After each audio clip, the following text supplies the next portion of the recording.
Okay, the best part of the old Noggin channel was when it used to sign off at 6 p.m. You may remember this, you may not. I think you're a little too old to watch it by then, but I'm going to play you a quick little minute video here that does directly correlate to what you're going to need to do today. If you do not want to watch the video, fast forward about a minute after I play it. Enjoy, this is a gem.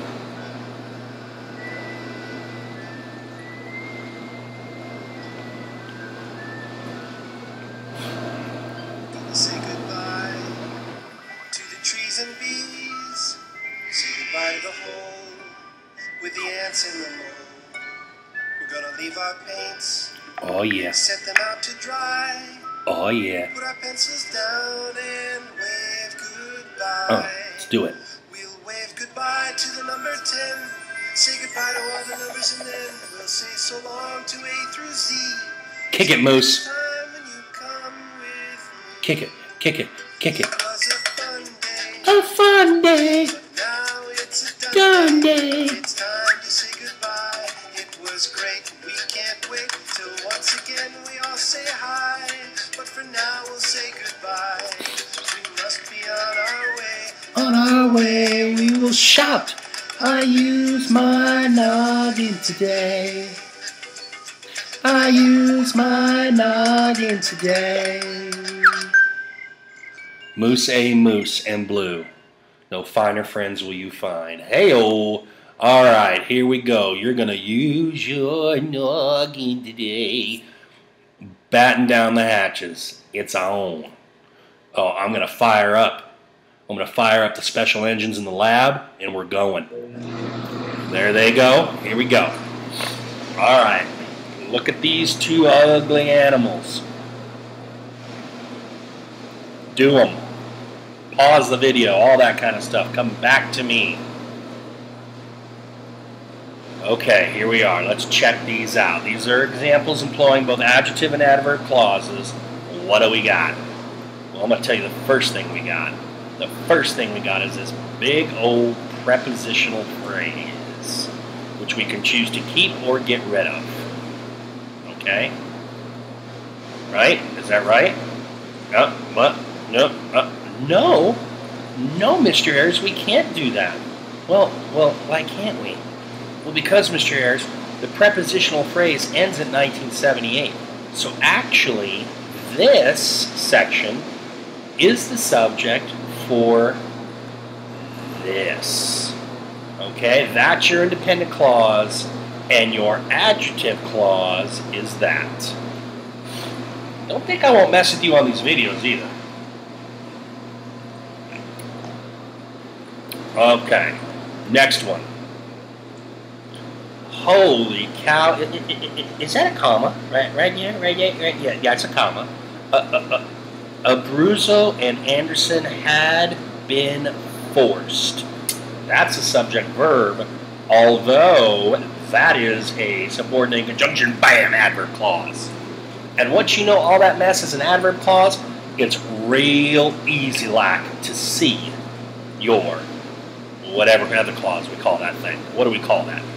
We call that independent clause. All right, independente. Next. Pause it, do it, listen to it.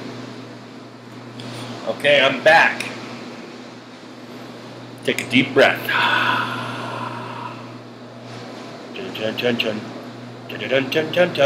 Since experience had shown. That's your adverb clause. Independent clause. They took Newman with them, and they acquired a new balloon. Those are independents. This is adverb. And hello, darling. You are an adjective clause, which they named double equal to. Technically, that should be in italics, shouldn't it? Because it's the double equal to. Let's do that right now. Save it! All right. Two independents, one adjective, one adverb. Nasty Ayers. You are a nasty animal. Oh, now this second one, don't judge a sentence by its oomph, by how many words it has, because this second one is a nasty little animal in its own right. Because it is filled with helium, Okay, that comma rule is there, but notice that the adverb clause doesn't begin the sentence. This is just kind of another comma rule. All right, so because it is filled with helium, adverb clause, because subordinating conjunction, it is filled. Oh, which is a lightweight gas. Adjective clause modifying helium, which subject, because it's a pronoun, is. Verb, well, what's my independent sentence? Oh, this little fella right here. He did a little fella. A balloon rises. Balloon rises. Oh my God, I'm putting the dukes to you. I'm putting the dukes to you. I'm trying to get you out on the mat. This is how the big dogs play. They play with these sentences. And they howl at the moon. Number 3.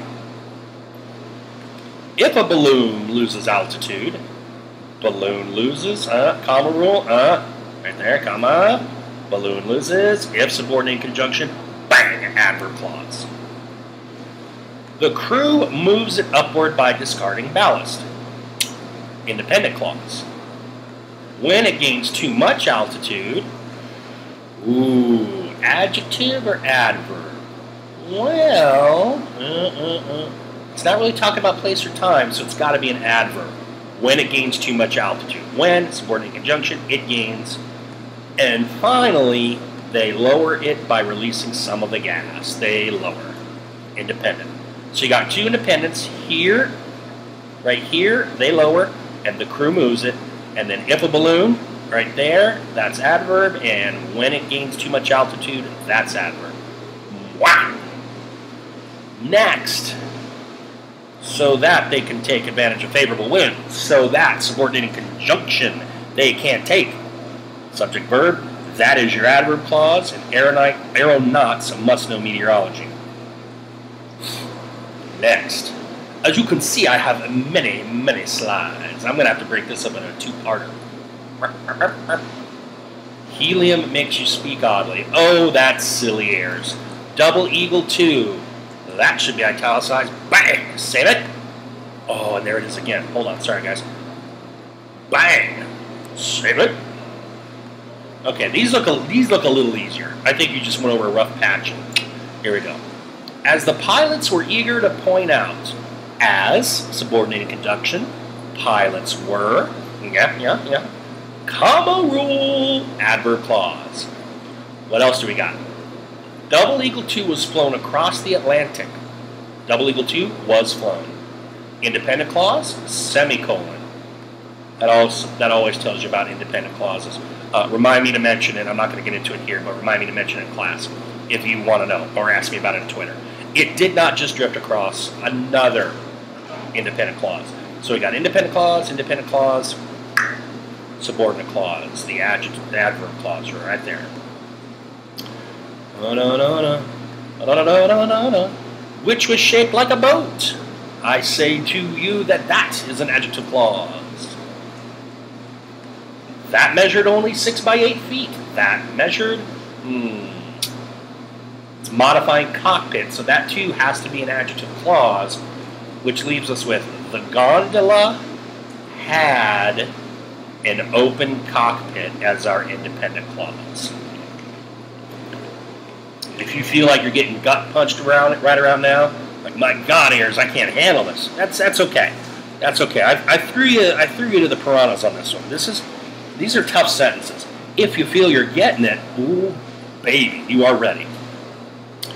On its journey from Maine to France, that, ladies and gentlemen, is two strung together prepositional phrases, and you can ignore them or connect them to the clause they belong to, which is always going to be the clause that follows. So Double Eagle 2 was airborne for 137 hours. That is independent, which is less than 6 days. That is subordinate, and I'm going to have to call that. That's acting almost like in a positive of the object of the preposition. And that seems to me like it's a noun clause, because which is a little less than 6 days is renaming hours, okay? And so hours here is in this prepositional phrase for 137 hours, and since this is renaming that, it's acting as the object of the preposition, so it's in a positive, thus a noun clause. as the balloon landed in France, comma rule, as subordinate conjunction, balloon landed, bing, bang, boom, adverb clause, the crew was cheered, independent clause. Whew! I think that is enough for tonight. We can do part, oh, let me see how many slides I have left. Oh boy, oh boy, oh boy. All right, let's do this fourth one. Now the toughies. Like those weren't tough enough, right? Okay, we'll do this and we'll call it a night. Oh boy. Pause it, do them, come back. Alright, my iced tea is drained, so this has got to be my last one. Because I can't talk like I do without having... that Scottish accent was horrible. I can't talk and teach you grammar if I don't have a wet throat, because my throat gets too dry for me to lecture properly. Now that's a decent Scottish brogue. Alright, number one, or first bullet. Who are familiar, goes on and on, who are familiar with natural disasters like hurricanes, tornadoes, and floods? Adjective clause. When a volcano in southwest Washington erupted. Now here's what students often do. I'm pointing to it like that's going to help you. You often miss this verb erupted because it comes all the way at the end of the sentence and you kind of clunk two clauses together.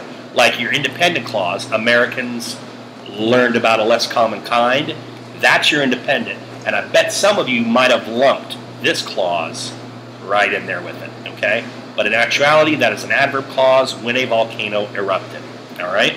So adverb, adjective, and Americans learned about a less common kind, independent.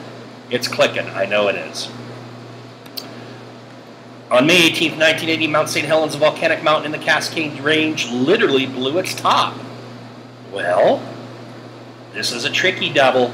There are no adjective and adverb clauses. Oh, boo, Ayers, you said there'd be adjective and adverb clauses. Yeah, sue me. This is about keeping you on your toes. And no as an answer, like no clauses, or like in the last quiz, no complements, that's viable too. And that's that. Oh my goodness, this next one. Holy cow, okay. Here we go. Whew. Bang. That is an adverb clause. When the volcano could no longer... What? When the volcano could no longer contain the enormous pressure of molten rock, steam, and gas, volcano could contain, that is your subject verb. When is your marketing word. Now, you would say, okay, well, it began the sentence here. How come it doesn't end at the comma? Or did some of you take it to the comma and not notice this little fella? He did the little fella. All right, that had been building inside of it. That's another clause, boys and girls. That isn't steam and gas. That is adjective. It's modifying gas. I hope you caught those two. Oh, just when I tell you a rule, they can tweak it. Technically, the adverb clause does end at the comma. It's just that they stuck an adjective clause with it. Bang! And then the end is the top blew off in a great explosion, and that is your independent clause. Speaking of blowing, I hope I blew your minds with this one, because I am getting you ready for the good stuff. All right? Any questions? You know how? You know the deal. You know the what do you call it? You know the drill. Yeah, you know the drill. Hit me, tweet me, do something. I'll answer. I'm here for you till 10 p.m. See ya.